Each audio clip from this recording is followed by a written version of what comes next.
What's happening, guys? Acrinator here, and welcome to another episode of World of Warcraft Dungeon Overview. Last episode we got a look at the Stockade, and this episode we're going to take a look at one of my personal favorites, Gnomeregan. I'm going to be running through it with my level 90 Worgen Unholy Death Knight right there. And with that being said, let's get straight into it. Nestled deep within the northwestern mountains of Dunmoreau lies Gnomeregan. Once the proud capital of the gnomes, it is now irradiated and lays in ruin. Ransacked by trogs before the start of World of Warcraft, High Tinker Gelbin Mechatork was convinced by his advisor Mechgineer Thermoplug to use a radiation bomb to smoke them out. This plan backfired, however, not only killing the remaining gnomes, but empowering the trogs. Mechatork later found out that Thermoplug had sabotaged the plan from the beginning and schemed to take the city for himself. Since the beginning of Cataclysm, Gnomeregan has been officially retaken by Mechatork and adventurers, though the dungeon still exists in-game. Gnomeregan is a level 24 to 34 dungeon located in the northwestern corner of Dunmoreau. For players who've somehow never made a gnome character, just follow the path you see me taking here and you shouldn't have any trouble finding the dungeon entrance.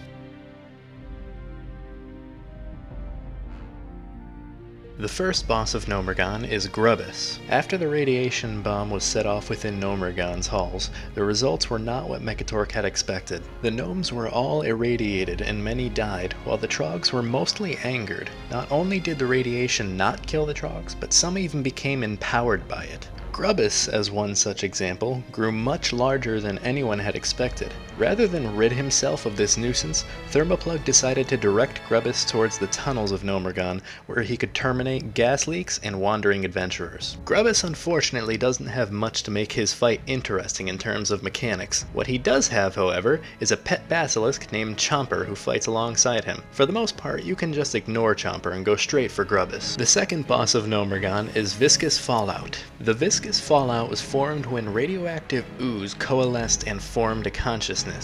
This monstrosity now patrols the corridors of Gnomeregan, contaminating all it comes into contact with. During the fight, Viscous Fallout will cast Toxic Volley on all players within 45 yards, dealing nature damage, as well as applying a nature DOT ticking every 3 seconds for 15 seconds. The third boss of Gnomeregan is the Electrocutioner 6000. The Electrocutioner 6000 was Thermoplug's first attempt at harnessing electricity for a spider tank weapon. Thermoplug put one of his insane lieutenants, Tom Sizzlepants Crankle, in charge of piloting this machine. His qualifications, you might ask? He was the only one to survive his test run. During the fight, the Electrocutioner will periodically cast Megavolt, dealing lightning damage to all players in front of the tank. While the only one in front of the boss should be the tank, it's probably not a bad idea to interrupt this whenever possible. Chainbolt will also be cast periodically, which can arc to 3 nearby players. This, much like Megavolt, can and probably should be interrupted. The fourth boss of Gnomeregan is the Crowd Pummeler 960. This is probably one of the least known bosses in the dungeon, if not the entire game. That's because, much like Grubbis, the Crowd Pummeler is an optional boss. Why is this boss so unknown? It's probably due to the fact that it's found in the very southern edge of the map, on the way to the final boss. Any possible loot you might get likely isn't going to be worth a 5+ minute trip out to the boondocks of the gnomish city. Mechgineer Oglethorpe Obnauticus originally built the Crowd Pummeler to gain prestige among his fellow gnomes, but Thermoplug had other plans for this invention. He stole Obnauticus's blueprints and recreated a larger version of the Crowd Pummeler, setting it loose into the city. The disastrous results caused Obnauticus to be banished from Gnomeregan and gave Thermoplug one of his favorite toys. During the fight, the Crowd Pummeler can cast Arcing Smash, dealing damage to players in front of it. It can also cast Crowd Pummel, dealing physical damage and interrupting spellcasting for all players within 10 yards. The fifth and final boss of Gnomeregan is Mechgineer Thermoplug. Cisso Thermoplug was considered brilliant and wise at a very young age, despite being frail. He had ambitions that included included being elected as the High Tinker by the Gnomish Council and expanding Gnomeregan's territory throughout Dunmoreau. The council found him too ambitious to be High Tinker and instead bestowed that honor onto Gelbin Mechatork, Thermoplug's best friend. Driven mad by his hopes and dreams being crushed and the betrayal of his best friend, Thermoplug began plotting his rise to power. He started with raising his reputation among his peers until he was given the position of advisor to Mechatork. It's pure speculation whether or not Thermoplug organized the Trog invasion or just took advantage of the situation, but either way, he managed to convince Mechatork to use a radiation bomb to clear out the Trogs. He even managed to convince his former friend to open up the vents into the city, irradiating everything within Gnomeregan's reaches. Many gnomes died throughout this fiasco, and the ones who didn't transformed into crazed leper gnomes.